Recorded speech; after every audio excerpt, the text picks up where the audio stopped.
nên ngọt này ngày ní cứ nhom thở tới bọc à hai nơi cái lại camping nhom ní cứ nhom thở chỉ hai kia đọt mấy tí từ bọc à được không thảo vì ở ngày té hai được không thảo nó cứ miên tập pi gì tại sao ta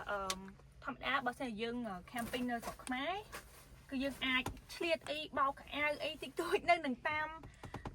bông tạm bua tạm sân ấy thì tôi cho tới dân ha ấy ban chẳng hạn bàn tay này ní trong chuyện cái khá tới cái cho chuyện đặc biệt thà ao dương ha ấy nhẹ nhảy ấy chẳng á nè hay cái trong ao dương chả tất chạy bù ấy là đây là tầm nằm lừa đạp chơi đạp ấy tê chẳng hai ban chị nhóm thử tới vô ấy mà nóng tự bào nữ cái lại bọc hai trăm từ đó cái bọc áo cho mà nhóm thọt video bọc áo hay dùng ngột cái áo ấy để nâng to tiền làm ở đâu là laundry hỏi laundry mat ទាំងអស់គ្នាឥឡូវហ្នឹងគឺខ្ញុំបានជិះមកដល់កន្លែងបោកសម្ងួតហើយកន្លែងបោកសម្ងួតមួយនេះគឺទើបតែបើកប្រហែលជាចុងខែ10ដោយសារតែភូមិនេះមានប្រជាជនរស់នៅតិចមែនតើហើយហាងដែលទើបតែបើកចុងខែ10ឬក៏ខែ11ឬក៏អីហ្នឹងគឺគេបើកតម្រូវអ្នកទេសចរនៅពេលដែលខ្ញុំមកដំបូងប្រហែលជាដើមខែ10គឺកន្លែងមួយចំនួនគឺដូចជាអាគារដែលគេបោះបង់ចោលចឹងយើងមើលអត់ដឹងថាអាគារទាំងអស់ហ្នឹងហាងទាំងអស់ហ្នឹងគឺជាហាងដែលគេនឹងធ្វើអីបើកលក់អីគឺយើងមើលអត់ដឹងទេតទៅពេលដែលគេបើកទៅហើយគេមានការតុបតែងនៅខាងមុខដាក់អក្សរដាក់អីទៅបើយើងដឹងថាគេលក់អីហើយគេធ្វើអីដោយកន្លែងដែលខ្ញុំមកបោកខោអាវនេះអញ្ចឹងខ្ញុំជិះកាត់រាល់ដងទេពីព្រោះខ្ញុំត្រូវទៅទិញបន្លែទិញសាច់យកមកញ៉ាំប៉ុន្តែនៅពេលដែលគេអត់មានដាក់អក្សរអីនៅពីមុខគេអត់មានបើកកន្លែងឲ្យចូលគឺយើងអត់ដឹងទេថាកន្លែងហ្នឹងគឺជាកន្លែងបោកខោអាវហើយពេលដែលខ្ញុំចូលមកដល់គឺខ្ញុំមានអារម្មណ៍ថាអត់មានភាពរញ៉េរញ៉ៃហើយមានភាពស្ងប់ស្ងាត់ល្អទៀតហើយអ្នកធ្វើការនៅហ្នឹងគឺគាត់រស់រាយរាក់ទាក់ខ្លាំងមែនតើសម្រាប់ការបោកវិញដូចជាអត់មានអីពិបាកទេអ្នកទាំងអស់គ្នាគឺយើងគ្រាន់តែបែងចែកខោដាក់ផ្សេងអាវដាក់ផ្សេងភួយកសែងឯដាក់ផ្សេងគ្នាទៅរួចជាការស្រេចបើសម្រាប់អ្នកខ្លះវិញគឺគាត់បែងចែកខោអាវពណ៌សនឹងចេញពីខោអាវពណ៌ទៀតពីព្រោះបើសិនជាអាវចេញពណ៌ទៅកុំឲ្យប្រឡាក់ដល់អាវសគាត់ចឹងណាតែបើសម្រាប់ខ្ញុំវិញខ្ញុំអត់ចង់ចំណាយលុយច្រើនជាងនឹងទៀតទេអ្នកទាំងអស់គ្នាហើយខោអាវដែលខ្ញុំបោករដងហ្នឹងក៏វាដែរចេញពណ៌ប្រឡាក់ដែរហើយបន្ទាប់ពីយើងបែងចែកខោអាវហើយគឺយើងចាក់សាប៊ូហើយបិទគម្របហើយយើងជ្រើសមើលថាតើយើងចង់ប្រើទឹកត្រជាក់ទឹកក្តៅអ៊ុនឬក៏ទឹកក្តៅហើយម៉ាស៊ីនរបស់យើងនឹងយើងចង់ឲ្យវាក្លុកបែបណាវាមានបែបស្រាលបែបមធ្យមធ្ងន់អីចឹងណាបន្ទាប់ពីយើងរើសទាំងអស់ហ្នឹងហើយគឺវានឹងចេញមកឲ្យថាតើតម្លៃដែលយើងបោកហ្នឹងវាអស់ប៉ុន្មានហើយយើងដាក់កាក់ចូលទៅហើយនៅនេះគឺបើសិនជាយើងអត់មានកាក់គ្រប់ទេក៏គេមានកន្លែងឲ្យយើងហ្នឹងយកលុយយើងហ្នឹងទៅដូរមកជាកាក់ដែរដើម្បីយកមកសូកនៅកន្លែងម៉ាស៊ីនគេកន្លែងនេះគឺជាកន្លែងដែលគេប្រើកាក់ប៉ុន្តែមានកន្លែងទំនើបមួយចំនួនណាគឺគេលេងប្រើកាក់ឲ្យគឺគេប្រើទៅជាកាតវិញគេឲ្យយើងយកលុយទៅបញ្ចូលក្នុងកាតហ្នឹងទៅហើយយើងយកកាតហ្នឹងយកមកសោកនៅនឹងកន្លែងម៉ាស៊ីនគេហ្នឹងទៅហើយយើងអាចប្រើបានហើយដូចអ្នកទាំងអស់គ្នាឃើញអញ្ចឹងគឺមានភាពស្ងប់ស្ងាត់មែនតើដូចជាម៉ាស៊ីនបោកម៉ាស៊ីនសម្ងួតអីហ្នឹងនិ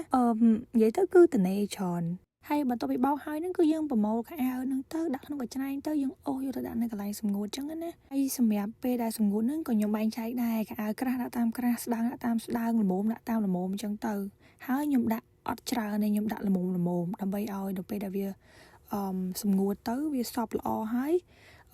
វាឆាប់ស្ងួតទៅខ្ញុំឆាប់បានយកទៅបត់ដែរអញ្ចឹងណាអាហ្នឹងគាត់ជារបៀបដែលថាខ្ញុំធ្វើឯងតែអ្នកខ្លះក៏ខ្ញុំធ្លាប់ឃើញគាត់ធ្វើគឺគាត់និយាយទៅគឺគាត់ចូលចិត្តយកទាំងដុំមកគឺគាត់ដាក់ចូលទាំងអស់ហ្មងគាត់ថា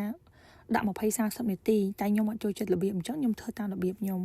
ហើយពេលដែលខ្ញុំបោកកៅអៅហ្នឹងគឺខ្ញុំប្រើសាប៊ូធម្មតាអញ្ចឹងដល់ពេលដែលខ្ញុំទៅសម្ងួតស្ងួត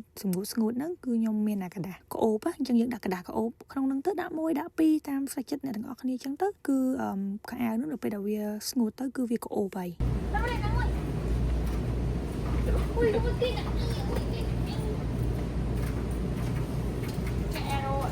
Arrowដាក់ក្រោមដាក់លើជើងក្រោមអានេះលោឃើញអាប់ទៅលើហើយ បើម៉ាស៊ីនសម្ងួតហ្នឹងក៏អញ្ចឹងដែរអ្នកទាំងអស់គ្នា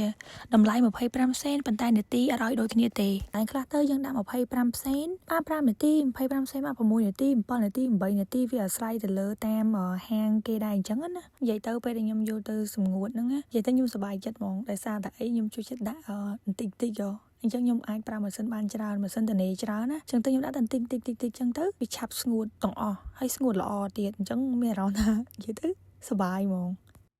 លើដល់ម៉ោងខាងបត់កៅហាក់ទៅទៀតបត់កៅហើយ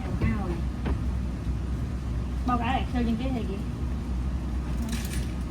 បត់ទៅបត់កៅឲ្យចូលជាងគេបត់កៅពេលបោកកៅអៅណាចូលជាងគេឧទាហរណ៍ណាបោកមានម៉ាស៊ីនបោកកៅអៅជឿបោកបើមានម៉ាស៊ីនបោកកៅអៅជឿហាលតែឥឡូវមានតែខាងទៅមួយជឿបត់អូចម្លើយត្រឹមត្រូវតែជឿបត់ដែរតែបត់នំបត់ហើយវិលមុខអត់បត់ហើយវាបត់តែបត់កៅអៅមកពូអត់ប្រឡំអាវទេបាច់ទេកុំបត់មកពាក់ដែរល្បីលោកកូនបើចឹងមែនតែមួយទៀតអានឹងមិនអាវខ្លួនគាត់តែវិញទៅគាត់ជឿត្រឡប់ឈប់ឲ្យអាវ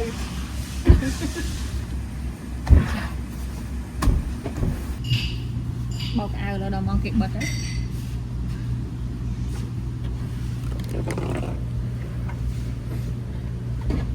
ឥឡូវហើយ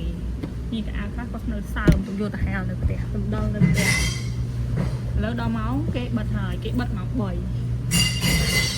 នៅនេះបិទលឿនមិនសូវមានមនុស្សដែរនៅកន្លែងខ្លះគេបិទយូរបិទល្ងាចបិទយប់ក្នុងរាមមើលលោក្នុងស្នាម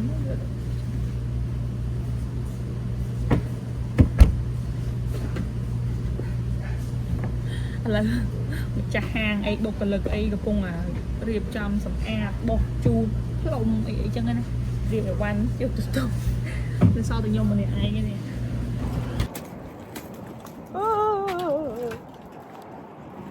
real man real time បោកកៅអៅហើយជ្រុះចឹង